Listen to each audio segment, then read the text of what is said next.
Só que foi lá em 1517, logo depois do descobrimento do Brasil, que foi em 1500. Então, na próxima quinta-feira, as igrejas presbiterianas, calvinistas e reformadas do mundo inteiro estarão rendendo graças a Deus. E, aliás, durante todo esse mês de outubro, hoje até o final do mês, pela passagem dos 496 anos que Deus permitiu que, a partir da Alemanha, eclodisse para o mundo inteiro um movimento que só não foi maior do que o advento do cristianismo, com a chegada do Messias, quando a história humana ficou dividida em duas metades, antes de Cristo e depois de Cristo. Embora até que nesses tempos modernos poderíamos dizer antes da Reforma e depois da Reforma, estaria muito longe não, porque a coisa mudou e mudou completamente. E nós queríamos nesta manhã não apresentar uma mensagem estritamente em cima de um texto só, até porque vários vão ser aqui colocados, mas despertar a nossa atenção para, no final do nosso tempo aqui, orarmos a Deus,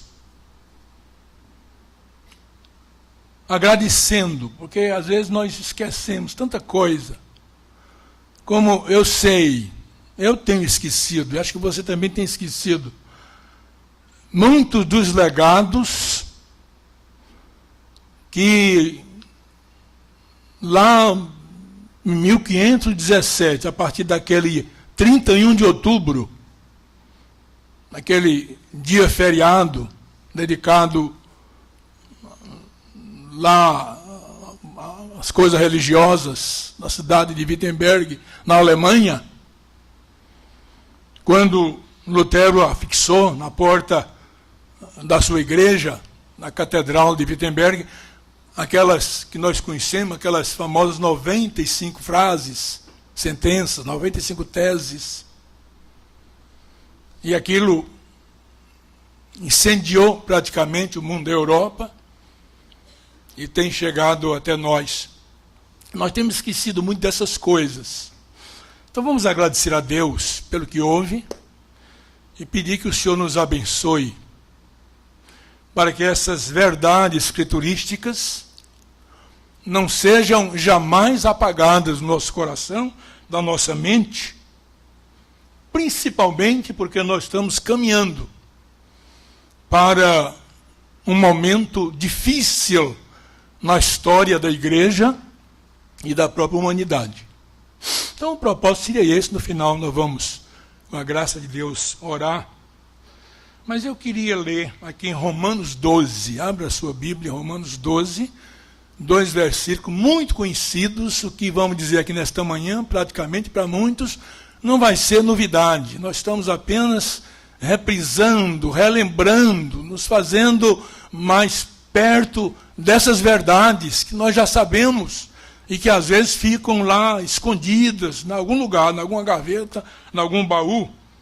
Então, Romanos 12, 1 e 2, quando o apóstolo Paulo, nessa carta aos Romanos, uma carta muito preferida pelo monge reformador, foi nessa carta, que é o tratado teológico mais primoroso do Novo Testamento, carta aos Romanos, Lutero encontrou solução, resposta para a sua crise interior espiritual.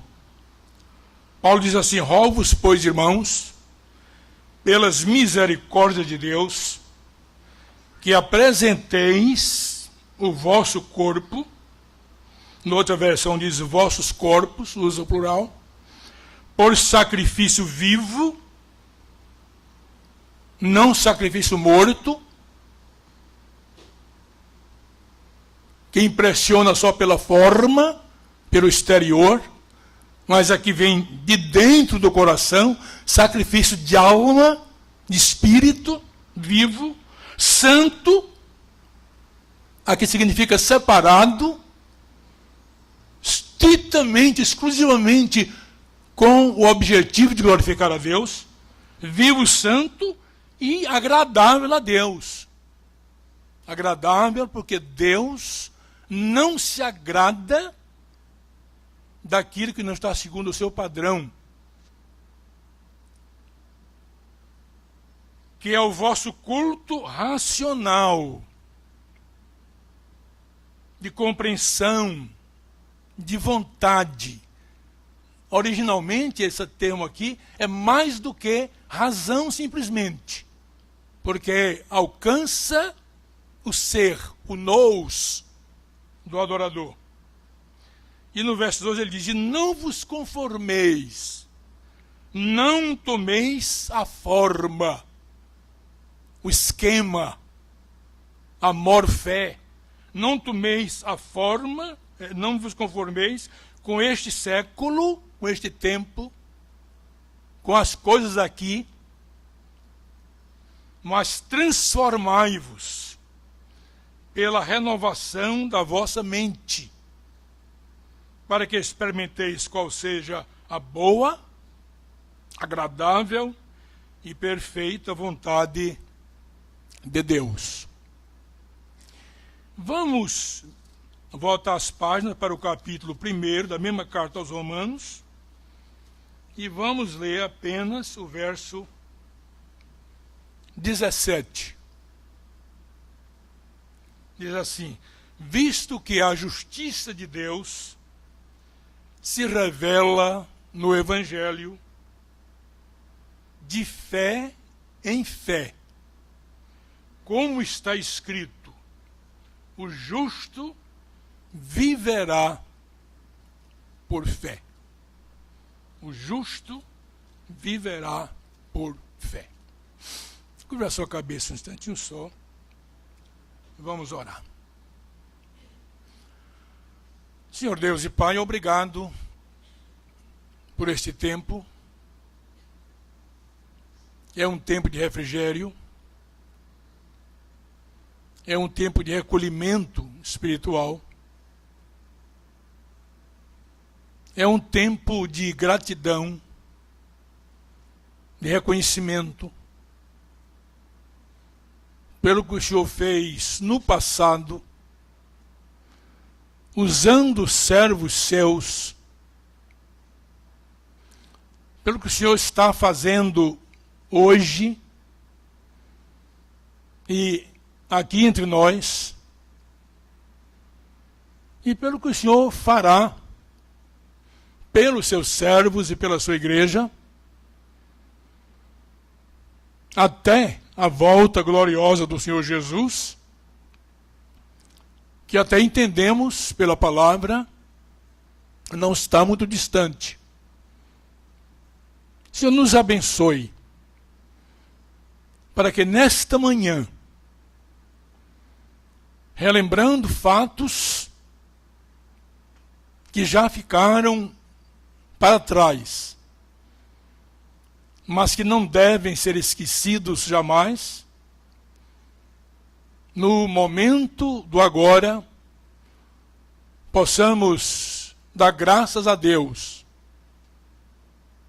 porque devemos ser hoje aquilo que os nossos irmãos, os teus servos, o foram no passado. E assim caminharemos nessa esperança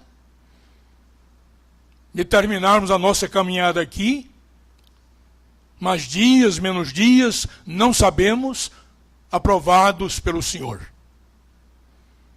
Tenhas piedade de nós aqui nesta manhã e de toda a tua igreja espalhada pelo Brasil e pelo mundo. E nos desafies nesta hora, em nome de Jesus. Amém.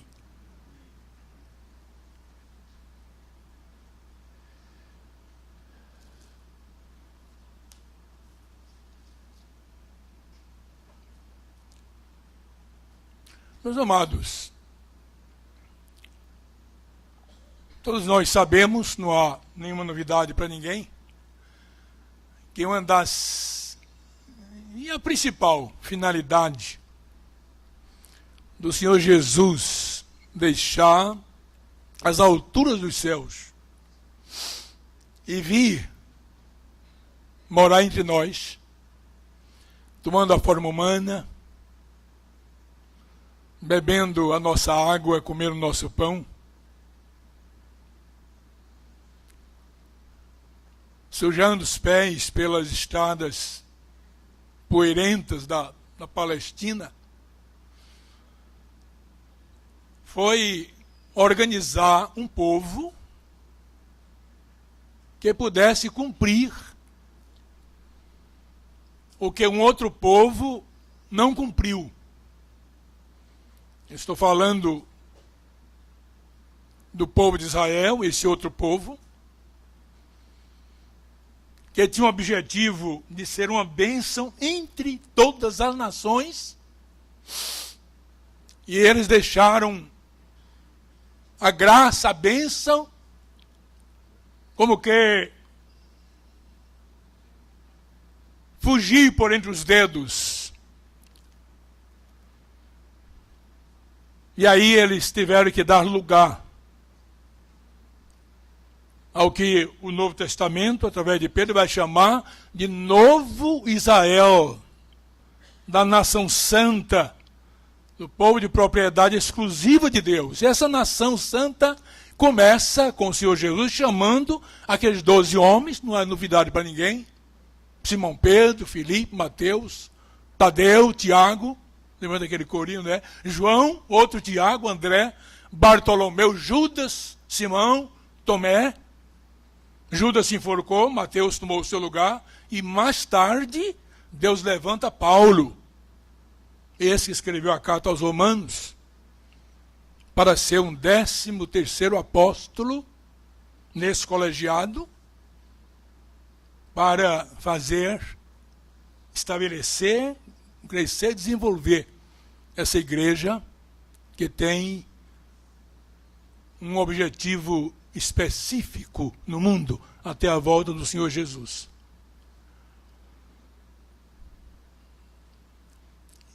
E eu queria apenas dar aqui uma passada bem rápida na questão da história dessa igreja,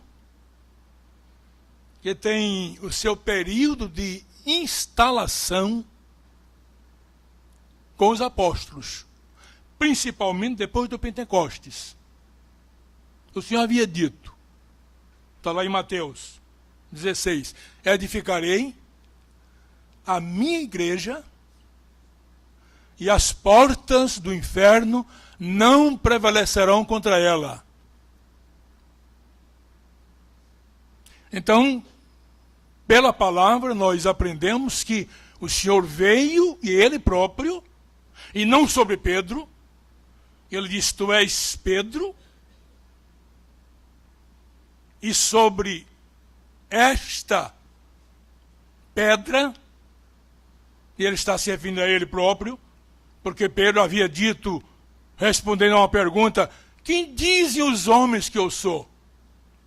Profeta, isso, Elias e tal, e vós quem dizeis? E Pedro havia dito aquilo que nós já sabemos, Pedro, tu és o Cristo, o Filho do Deus vivo. E o Senhor aproveitou o ensejo e disse, sobre esta afirmativa de que eu sou o Cristo, o Filho do Deus vivo, edificarei a minha igreja. Até porque Paulo depois vai dizer aos Coríntios, e a pedra era Cristo. Pedro diz a mesma coisa na sua carta mais tarde, na primeira carta. Então ele disse, edificarei a minha igreja. Eu edificarei. Não é ninguém não, quem edifica é o Senhor. Sobre a rocha angular, a rocha dos séculos, a rocha, a pedra de esquina, vários nomes para essa mesma rocha que é Cristo. E ele fez uma promessa, estarei com vocês todos os dias até a consumação dos séculos. Uma coisa que me chama muito a atenção é pensar que quando Jesus morreu, aqueles 11, porque Judas tinha já se enforcado, ficaram temerosos. Eles se reuniam a portas fechadas.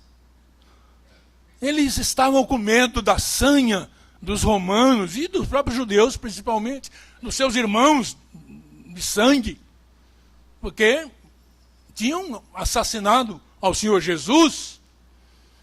Mas eles estavam ali pensando numa palavra que o Senhor havia dito: fiquem em Jerusalém, aqui na cidade, não saiam, até que vocês sejam revestidos do poder do alto. Eles aguardaram, orando, meditando, jejuando, se preparando, e não demorou muitos dias. A Bíblia relata a descida do Espírito Santo. E aqueles 11 homens, timoratos, medrosos, e tinham razão para isto, eles agora se encheram de uma coragem indômita e saíram agora por todos os lugares. E quando alguém dizia, não fale, se calem, e eles diziam o seguinte: nós não podemos deixar de falar do que temos visto e ouvido. E diziam isso às autoridades constituídas. Então a coisa mudou. E esses homens puderam cumprir com essa missão honrosa que o Senhor Jesus, que veio para edificar a sua igreja, delegou a cada um deles. Esse é o período da instalação. Depois vem o período da confirmação. A igreja se instala, depois ela se confirma. Não fica só na instalação, no começo. Aliás, as congregações que a igreja está organizando aqui nas cidades da Mata Norte, elas caminham nessa direção. Encontra-se um local, aluga-se, põe-se um obreiro ali, 3, 4, 5 pessoas, é um começo. Para umas, mais demorado, para outras, menos demorado. Depois sai desse período aí de instalação e passa para o período da confirmação, que é aquele período em que a cidade começa a saber que na rua tal, número tal, tem um grupo de pessoas que se reúnem, que leem a Bíblia, cantam, que oram, e aí um vai passando para o outro, e aquilo vai se confirmando, para os irmãos sentirem o peso, a necessidade, o valor de um trabalho que começa às vezes com 2, 3 pessoas. Eu já tive essa experiência no meu ministério várias vezes. Começar um trabalho numa certa ocasião, na bairro das Quintas, lá em Natal, com 2 pessoas. Uma casinha simples. Mas depois são 4, depois são 8. E vai indo, e depois as pessoas vão chegando, compra-se um terreno, e faz-se um salão maior, e assim por diante. Até quando a igreja é confirmada, como vemos lá em Atos 2, aquele texto a partir do verso 47, texto que eu não vou repetir agora, que é muito conhecido. E lá diz assim que aquele grupo de irmãos, depois dos 12, depois dos 120, depois de não sei quantos mil no dia de Pentecostes, aquilo foi se confirmando, e a palavra diz em Atos, através de Lucas, que todos tinham a simpatia do povo. Eu penso que aqui precisa uma sabedoria muito grande da igreja local, principalmente as que estão começando agora, como as mais antigas também, como esta aqui. Precisa ter a simpatia do bairro, das pessoas, ser um centro de atração. Algumas igrejas fazem um tipo de culto. Eu morei ali em Fortaleza, e perto da nossa casa, nosso apartamento, tem uma igreja. E todos os vizinhos, do último ao primeiro do meu prédio, sem exceção, reclamam da maneira como aqueles irmãos cultuam a Deus. E os vizinhos fizeram já não sei quantos abaixo-assinados. Porque ninguém suporta o barulho que eles fazem. as quadrilhas para Jesus, assim mesmo. Arreda os bancos, as cadeiras, enfeita tudo de palha de coco, de bananeira, e faz um forró medonho, e é barulho, até fora do horário determinado pela autoridade competente. Tornam-se pessoas antipatizadas. Não é assim? Aqui diz que eles tinham a simpatia do povo. Joséfos, certamente já citado aqui, inclusive com essa frase, que viveu no final do século II, escreveu muito sobre a igreja primitiva. Flávio Joséfo diz que as pessoas olhando para os irmãos da igreja primitiva, quando iam, quando vinham das reuniões, a maneira como viviam, juntos, como uma família, e na realidade a igreja é uma família. Os de fora olhavam e diziam assim: como eles se querem, como eles se amam, como eles vivem juntos, uns ao lado do outro, até repartindo pão de casa em casa. Como eles se amam. Eu fico imaginando, será que a sociedade tem hoje essa mesma visão a nosso respeito? Como eles se querem, como eles se ajudam, como eles se amam. Mas depois vem a fase da expansão.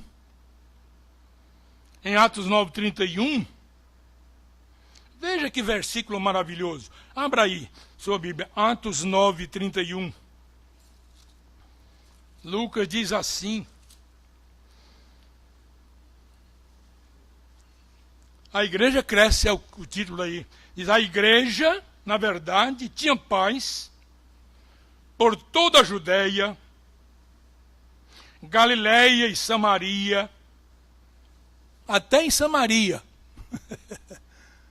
nos 3 estados da antiga Palestina, Galileia, Judéia do sul, Galileia no norte e Samaria no meio.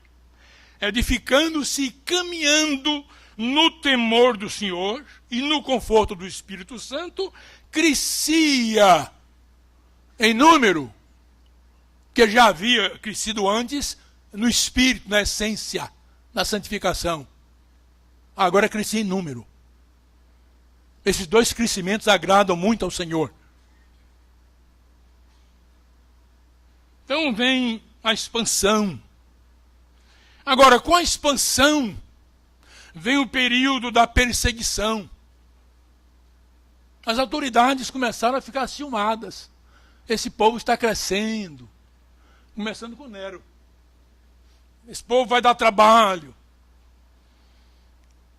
Eu um dia desse me arvorei a dizer que há pastores, e talvez até presbíteros também, conselhos, os administradores da igreja, que dizem assim: não, nós não precisamos de uma igreja muito grande não, é melhor a gente ficar com um grupinho pequeno, porque dá menos trabalho. Nós, às vezes sempre pensamos assim. Uma coisa parecida com família. E hoje então, casal que se casa hoje, diz assim: não, nós só queremos ter no máximo 2 filhos. E olha, nem agora não, daqui a uns 5 anos, daqui a não sei quantos anos. Porque dá mesmo, dá trabalho. É compromisso, é responsabilidade. E às vezes também nós dizemos assim: quanto menos somos, né? Aí Elias Bezerra dizia assim: melhor passamos, quanto menos somos, melhor passamos. Melhor passamos porque temos menos trabalho, menos problemas, menos dificuldade. Mas não é para ser assim, não. Não é para ser assim. Porque até o último condenado precisa ser alcançado pela graça do Senhor. O último rebelde precisa ser trazido como ovelha trasmalhada, para que o número dos eleitos se complete e o Senhor venha buscar a sua igreja. Então, aparecem as perseguições. Jesus diz assim: se me perseguiram a mim, eles vão perseguir também a vocês. Está lá em João 15, verso 20. Vão perseguir a vocês. Falando para os discípulos. Mas ele também, no capítulo 5 de Mateus, que é o Sermão do Monte, nos versos 11 e 12, ele diz assim: mas bem-aventurados sois, quando vos perseguirem e mentindo, disseram todo mal contra vós por minha causa. O versículo todo mundo sabe: exultai e alegai, porque é grande o vosso galardão nos céus, porque assim perseguiram os profetas que vieram antes de vocês, já foram perseguidos lá, e vocês vão ser perseguidos aqui. O Senhor não deixou isso na surdina, não. Esclareceu para eles. Como essa palavra é para nós também. Vocês serão perseguidos. Os maiores perseguidores da igreja cristã primitiva foram Nero, Trajano, Décio e Diocleciano e outros mais, mas eles foram os piores, começando com o déspota Nero. E a igreja então entrou num clima de medo, tamanho que se escondeu dentro das catacumbas romanas. Nós sabemos isso pela história. E ali eles viveram mais ou menos 200 anos. Não é pouco tempo, não. Até que depois de todos esses homens maus, subiu ao trono de Roma, porque Roma praticamente mandou no mundo durante 1000 anos. Subiu um homem chamado Constantino, na virada do século III para o século IV. E Constantino, também levado pela esposa, que se dizia uma cristã, ou pelo menos uma temente a Deus, até aí, resolveu trazer os cristãos para a luz. Isso na história da igreja, pelos autores, pelo Dalbriner, do Walker e outros mais, chamado de favor imperial. Que a princípio pareceu uma bênção, uma graça, mas tornou-se uma tragédia muito grande depois. Ele mandou os seus emissários: tire esse povo já está cansado de sofrer. E os líderes vinham a ele e tinham acesso ao palácio. E ele, Constantino, dizia: o que vocês querem? E eles faziam aquela reivindicação: e nós queremos os nossos empregos públicos que foram confiscados. Porque quem era crente, servo do Senhor, não podia trabalhar no emprego público. Era logo afastado. Queremos nossas casas de oração que foram derribadas. E ele disse: volte ao trabalho de vocês e mandarei construir templos grandes. E aí a congregação, a igreja começou a entender que aquilo era uma graça muito grande. E aí Constantino disse: eu quero ser um de vocês. Alguns historiadores dizem que ele chegou até a se batizar com o batismo cristão. Outros não. Eu quero ser um de vocês. Eu quero dizer mais uma coisa: é impossível que um império como o nosso, sangue império romano, não tenha uma religião oficial. E eu vou tornar a religião cristã oficial do império romano. E decretou: a partir de agora, o império romano terá como religião oficial o cristianismo. E agora os templos se encheram, de uma forma tamanha que não era nem possível preparar cada um para penetrar os arraiais da família cristã. O Dalbriner diz que a pia batismal, que era colocada originalmente aqui, perto onde a palavra era pregada, passou para a porta, porque a fila era grande lá fora. E quem tivesse que entrar na igreja tinha que receber a água na cabeça e entrar na igreja. Batizou, então já é dos nossos, já é membro da comunidade. E entra, e assim foi entrando, sem preparo, sem nada. O que aconteceu? Dentro de pouco tempo, um trazia um nicho no braço, porque vinha do paganismo, e arranjava um lugarzinho e colocava ali. Outro colocava ali. E aí as comportas se abriram para a idolatria dentro da igreja. Vocês imaginem agora, a partir daí, o que é que aconteceu. século V, século VI, século VII, VIII, IX, 10, 1000 anos. Rebentou um grupo que saiu para formar a igreja ortodoxa, a russa, a grega, a cópita da Armênia. 3 grupos. E o grupo permaneceu século XI, século XII, XIII, XIV, XV, XVI. Passando por aquela Idade Média, chamada a Idade do Obscurantismo, onde os mosteiros foram os centros das maiores barbaridades morais que se poderia pensar e imaginar. Tudo em nome, entre aspas, da fé cristã, da religião. Dentro da perspectiva humana, demorou muito. Então, passado o período das perseguições, veio o período da reintegração. Eles voltaram.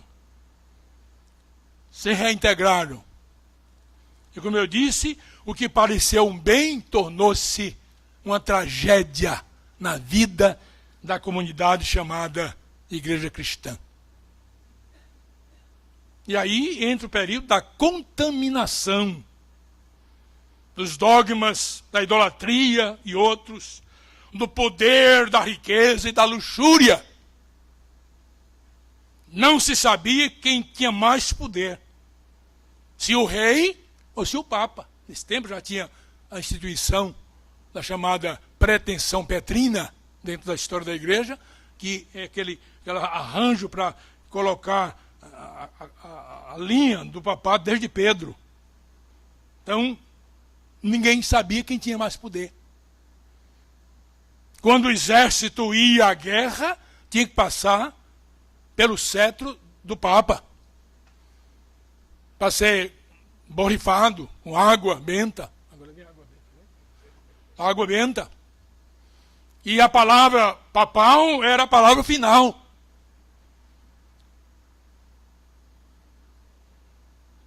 Mas graças a Deus, meus irmãos, graças a Deus, no século XII, já os primeiros indícios da pré-reformulação. Eu anotei aqui alguns dos que pude me lembrar. Thomas à Kempis, mas que foi preso e confinado para sempre. Savonarola, na Itália, queimado, no meio da praça. João Hus, na Boêmia, também queimado na praça pública. Zwinglio, Wycliffe, tremendamente perseguidos. E houve um arrefecimento e uma pausa. Século XII, século XIII, XIV, XV, é muito tempo. Para só no século XVI, Deus incendiar o coração desse monge, humano como qualquer um de nós. Lá fora ele diz, não, vocês têm Lutero como um santo. Santo porque é separado por Deus. Nada, pecador, como qualquer um de nós. Mas dentro das caladas da madrugada, estudando, ele resolveu fazer aquelas 95 frases. O percepto daquilo ali é mais a questão que ele alimentou contra as indulgências.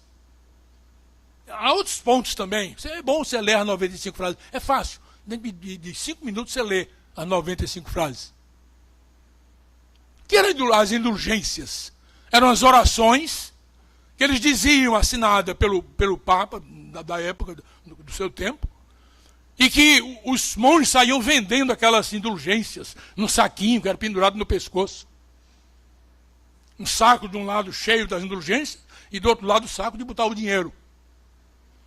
Eles estavam dizendo o seguinte, olha, quando o dinheiro cair no fundo do saco desse lado aqui, a alma do pai, da mãe, do tio, da tia, pula do purgatório ou do inferno para o céu. Ora, quem é que não queria salvar a mãe, né? O pai, tudo mais. Para quê? Para que as finanças fossem aumentando, já tinha bastante, porque esse favor imperial facultou muito essa chamada igreja cristã da época, há quantos séculos. Mas eles queriam mais, até para dizer que tinha que terminar, principalmente a cúpula de ouro da capela da Sistina, Capela Sistina, lá de Roma.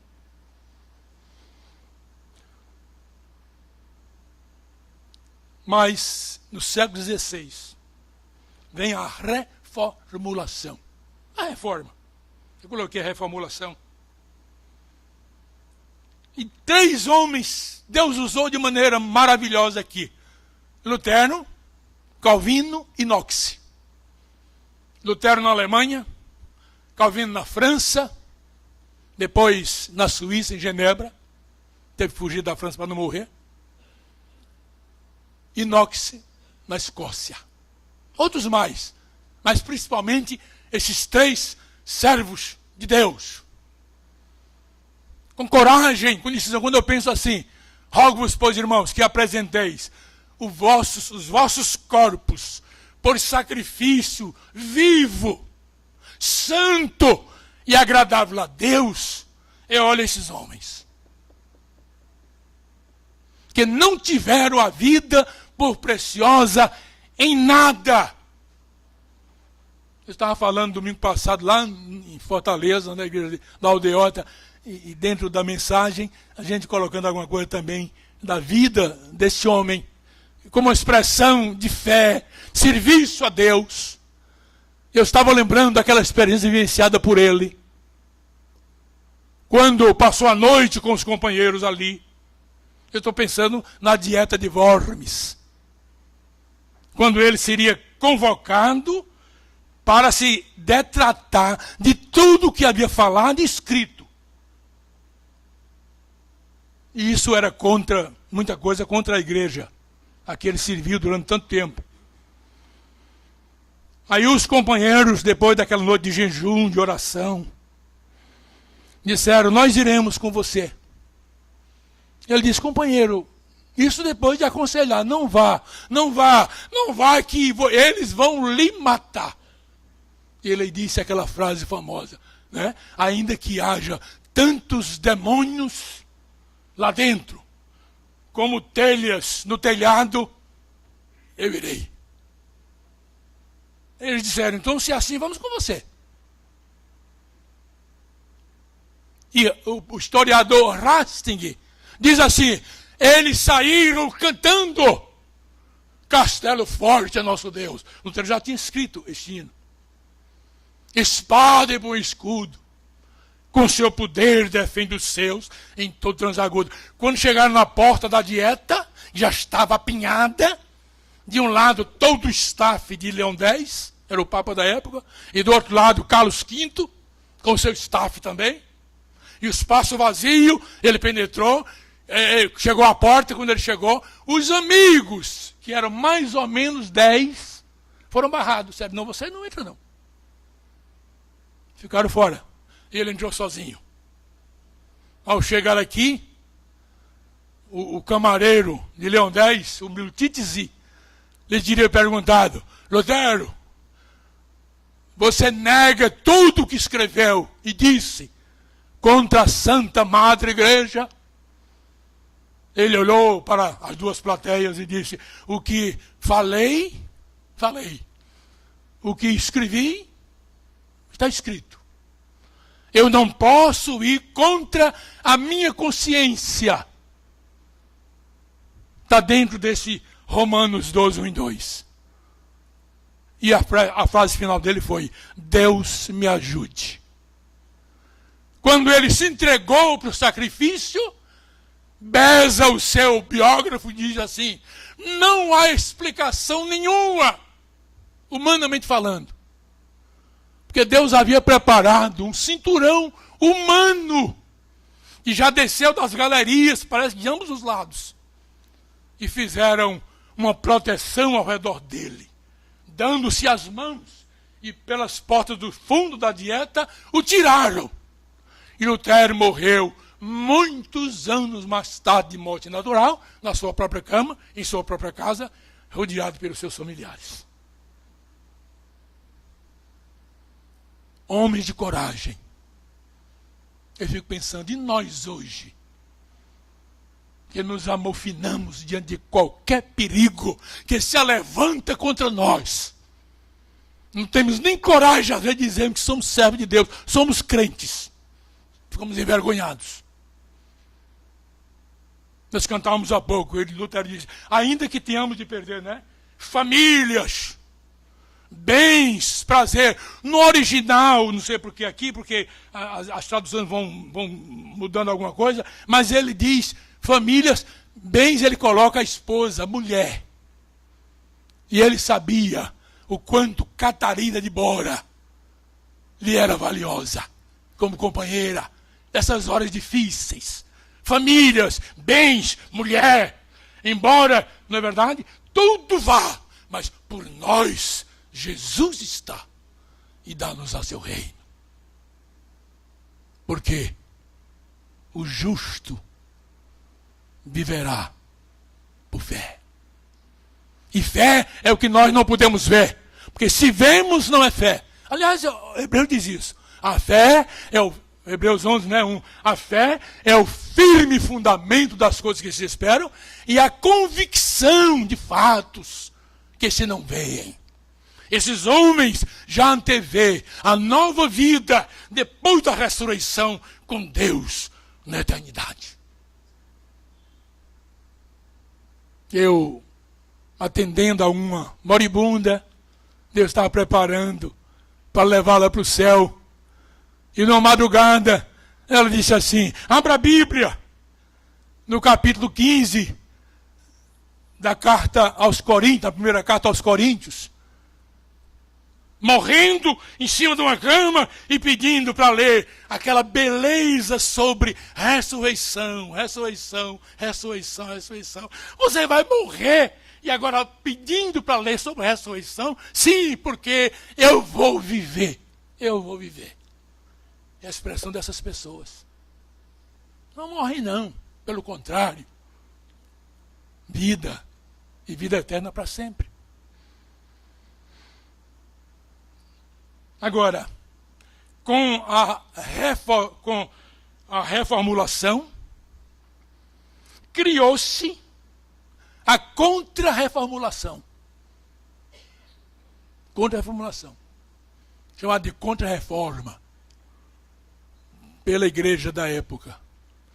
Disse, não dá. Nós temos que fazer aqui alguma coisa. Eu já falei isso uma vez aqui, já eu estou repetindo só algumas coisas para a gente ficar desperto e não esquecer, já que a nossa memória é culta, a gente esquece muitas coisas com facilidade, a gente só não esquece que nos praticou o mal. A gente fica lembrando, mas outras coisas, a tendência é esquecer, mas não é para esquecer, é para lembrar e para agradecer, e para viver dentro dessa perspectiva reformista, desses homens de peso, pegaram a Bíblia e trouxeram para a mão do povo. Aqui é a única solução, a palavra de Deus. E não há outra mesmo, não.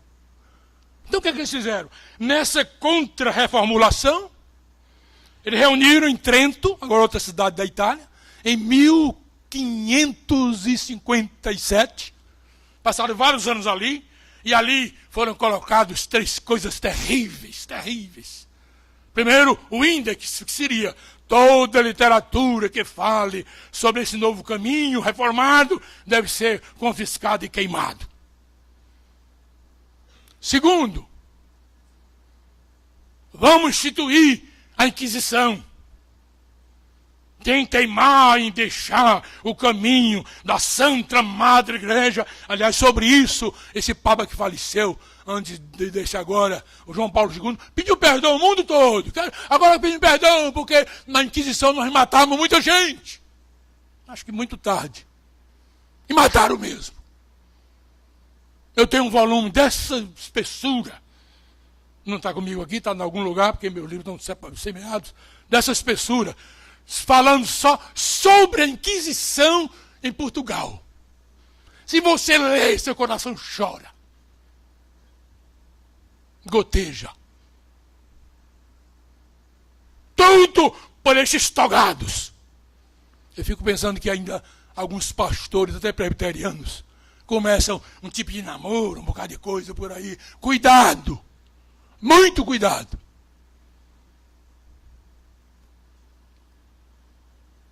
Então, o índex, a Inquisição foi chamada, infelizmente, de Santa Inquisição. E depois, a obliteração do cano sagrado. Pegaram os 66 livros da Bíblia. Eu estou falando agora, depois da Reforma, 1557. A partir dali. E colocaram mais 7 livros dentro do cano sagrado. Livros chamados por eles deuterocanônicos, que nós os consideramos livros apócrifos, porque não são livros inspirados. Ah, não, a Bíblia de vocês é falsa, é diminuída. Não, a de vocês é que foi acrescida.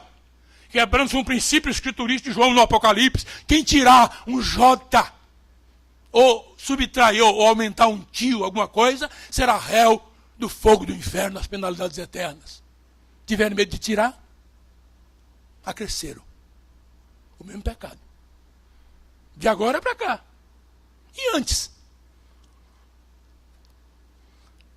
Essas 3 máximas têm, ainda hoje, dominado o mundo religioso chamado cristão.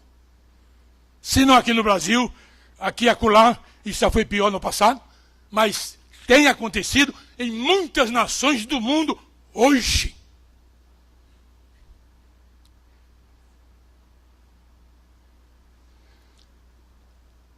Pós-reformulação,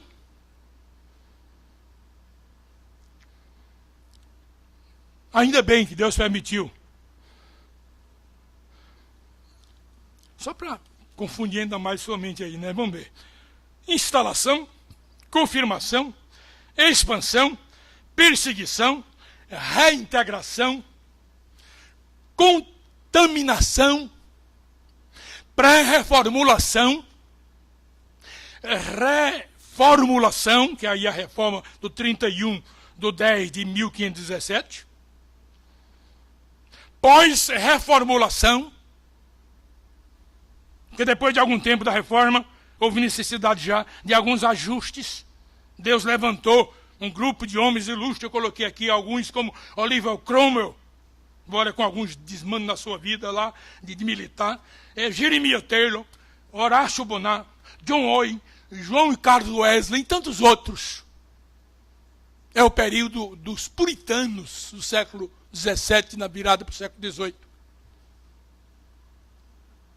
E termina agora com o período da modernização. Se a gente tivesse tempo, a gente ia parar um pouquinho aqui. Para falar um pouco sobre modernismo e modernização.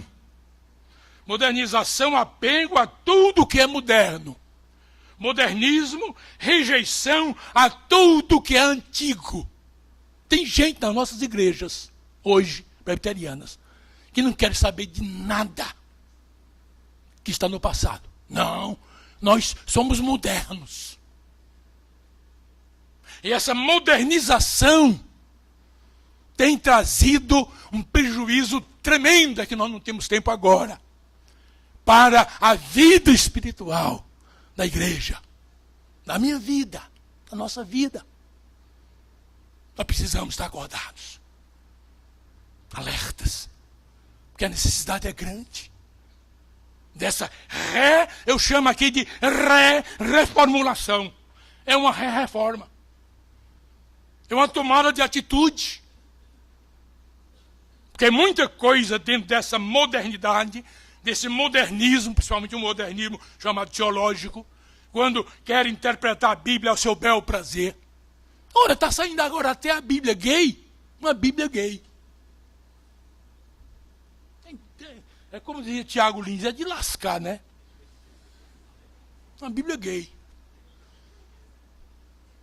Mudando textos, como aquela comissão, eu falei aqui um tempo, comissão de alto nível, foi a Sociedade Bíblica do Brasil no Rio de Janeiro, na sede, e disseram, nós estamos aí, de alto nível, entre aspas. Nós estamos aqui para sugerir uma nova redação em Romanos capítulo 1. É. A turma não é brincadeira, não.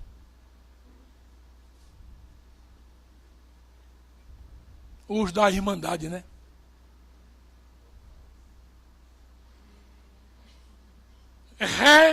Reformulação. Por quê? Porque está hoje se passando dentro das nossas comunidades coisas que há pouco tempo não poderia ser nem lembrado, nem nominado, e muito menos aceito, mas hoje é comum. Alguns dizem assim, não, pastor Nizam, mas o senhor e outros pastores são muito retrógrados. Isso todo mundo faz. Aliás, eu vou dizer duas coisas. Dentro desse princípio, não tenho tempo, vou terminar agora, porque eu vou fazer uma oração pelo menos de 2 minutos. Um presbítero aqui de Recife me disse o seguinte: o pastor da igreja tal está muito preocupado. É uma igreja presbiteriana. Ainda bem que não é a nossa aqui, não. Eu não sei se é diferente não, viu? Estou dizendo isso com humildade. Estou me envolvendo também em algumas coisas que eu preciso mudar muito dentro do meu coração. O senhor sabe disso. E acho que você também. Mas aquele presbítero me disse em relação a outra igreja, que o pastor estava preocupado. Porque terminado o culto,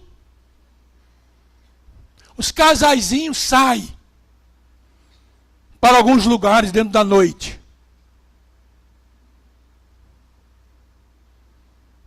E ultimamente tive a notícia de que o pastor Hernandes, pregando lá na igreja de São Paulo, diz assim, dentro da autoridade que Deus lhe tem conferido, disse, me preocupa. Ele disse lá publicamente, por isso estou dizendo aqui, eu vi isso de fonte fidedigna. Isso não é mentira. Eu tenho quase certeza, se não certeza, de que eu terminar esse sermão aqui, dizendo ele lá, terminar esse sermão aqui, muitos de vocês na igreja grande, muitos de vocês saem daqui e vão para os motéis passar a noite com as namoradas e com não sei quem lá. Ou os namorados meus.